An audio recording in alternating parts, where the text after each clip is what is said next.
पिछले वीडियो में मैंने आप लोगों को बताया प्रेजेंट इंडिफिनिट्स के बारे में, उनका पहचान बताए, लेकिन उसमें एक चीज आप लोग को बताने के लिए कुछ बचे हुए हैं। जैसे कि जब आप वर्ब का पांचवा रूप बनाइएगा, सेंटेंस को जब आप थर्ड पर्सन में जब आप वर्ब में पांचवा रूप में बदलिएगा तो उसमें कुछ नियम दिए गए हैं। जैसे कि अब क्या नियम दिए गए हैं इस तरह से हम थोड़ा सा ध्यान देंगे आप लोग। देखिए पहला कहता है कि पहला जिस वर्ब है ना, तो देखिए पहला पॉइंट में क्या कर रहा है कि जिस वर्ब के अंत में ओ हो उसके अंत में यह जोड़कर वर्ब का पांचवा रूप बनाया जाता है ना। तो आप देखिए वैसा वर्ब ढूंढना है हमको कि जिनके अंत में ओ हो, जिनके अंत में ओ हो। तो आप बता, वो आपको एग्जांपल दे रहे हैं कि जिसके अंत में ओ हो, मतलब कहने का हुआ कि एग्जांपल में ये हुआ, एग्जांपल्स आपके सामने है। जैसे कि गो हो गया, तो गो मतलब होता है जाना। अब जाना होता है तो गो मतलब ये जाना हुआ, तो इनके साथ क्या करेंगे, यह जोड़ करके वर्ब का पांचवा रूप बनाएंगे तो क्या बनेगा, गोज।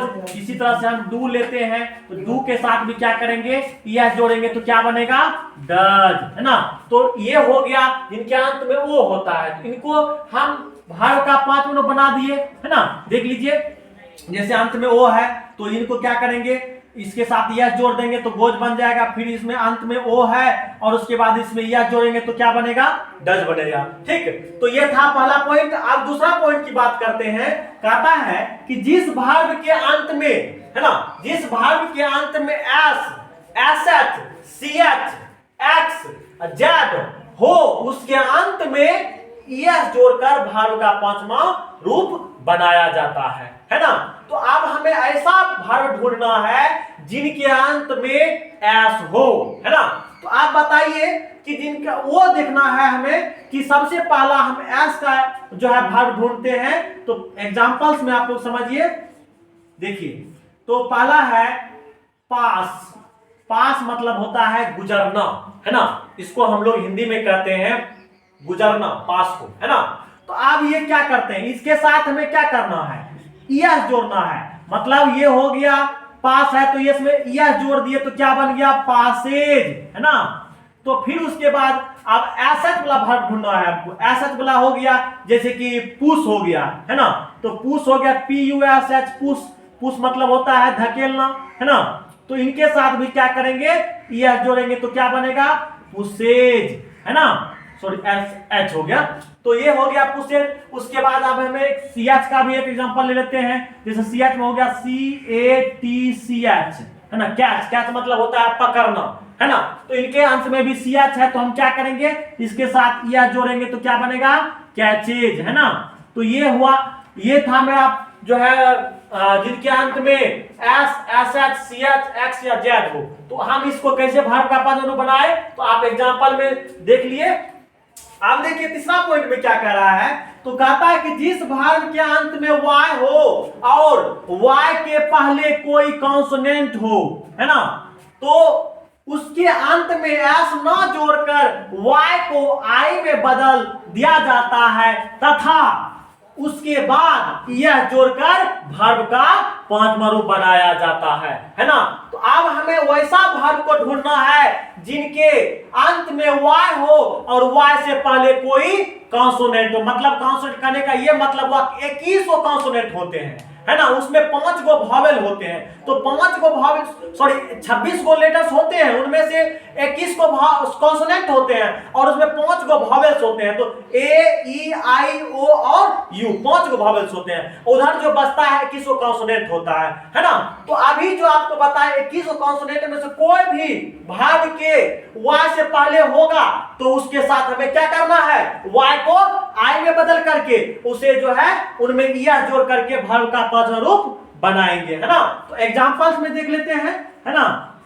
एग्जांपल्स हो गया जैसे कि अब वैसा वर्ब ढूंढना है जिनके अंत में y हो, y से पहले कोई कॉन्सोनेंट हो, है ना। तो अब हमें वो ढूंढना है, जैसे कि हम एक ले लेते हैं क्राई। क्राई मतलब होता है चिल्लाना, है ना। तो क्राई मतलब चिल्लाना होता है तो जिसके अंत में y हो, y से पहले कोई कॉन्सोनेंट हो। तो अब देखिए इसको क्या करते हैं, सबसे पहले CR लिखते हैं, y को बदल देंगे I में, तो उसके बाद हम इसके साथ क्या करेंगे, तब इसके साथ यह जोड़ करके वर्ब का पांचवा रूप बनाएंगे तो क्या बनेगा, क्राइड, है ना। तो उसके बाद अब फिर दूसरा एग्जांपल लेते हैं, F L Y fly, fly मतलब होता है उड़ना, है ना। तो अब इसके साथ क्या करेंगे, वाई को हम क्या करेंगे, आई में बदलेंगे, तो एफ एल और ये वाई को आई में बदल दिए, आई हो गया। तब इसके साथ हम क्या करेंगे, यह जोड़ देंगे तो क्या बनेगा, फ्लाइज, है ना। तो ये था मेरा जो है वर्ब का पद बनाने का तरीका, वर्ब का पद रूप। आप देखिए आपको याद रखना है, हमेशा ध्यान देना है कि जिस वर्ब के अंत में वाय हो, वाय से पहले कोई कॉन्सोनेंट हो, तभी आप ऐसा इस रूल को आप लोग अपनाइएगा, नहीं तो नहीं अपनाना है ना। तो आप देखिए नंबर चौथा पॉइंट में क्या कहता है जिस वर्ब के अंत में वाय हो और वाय के पहले कोई वॉवेल्स हो, तो उसके अंत में केवल एस जोड़ करके वर्ब का पांचवा रूप बनाया जाता है ना। तो अब हमें वैसा वर्ब ढूंढना है जिनके अंत में वाय हो, वाय से पहले कोई वॉवेल्स हो, मतलब 5 गो वॉवेल्स कोई भी हो सकता है ना। तो आप देखिए एग्जांपल्स में हम समझते हैं, एग्जांपल्स ले लेते हैं। तो सबसे पहले एक लेते हैं प्ले, PLAY, प्ले मतलब होता है खेलना, है ना। तो अब उसके बाद देखिए इसको हम कैसे बनाएंगे, तो इसके साथ हमें क्या करना है, तो PLAY इसके साथ हमें एस जोड़ देना है, तो क्या बनेगा, प्लेज, है ना। तो ये हो गया प्लेज। उसके बाद फिर वैसा वर्ब ढूंढना है जिनके अंत में वाय हो, वाय से पहले कोई वॉवेल हो। तो हम एक और लेते हैं से मतलब होता है कहना, है ना। इनको क्या करेंगे, तब हम यहाँ पे लिखेंगे से, तब इसके साथ एस जोड़ करके हम क्या बनाएंगे, सेज, है ना। इस प्रकार से मैं आप लोगों को जो है ना ये चारों नियम आपको वर्ब पांचवा रूप बनाने के लिए बताया। तो इस तरह से अगर आप सेंटेंस बनाते हैं, वर्ब का पांचवा रूप अगर बनाते हैं, तो आपका सेंटेंस बिल्कुल सही होगा और आपका सेंटेंस आपको मदद होगा बनाने में, आपको कोई परेशानी नहीं होगी आपको पांचवा रूप करने में। ठीक है, धन्यवाद।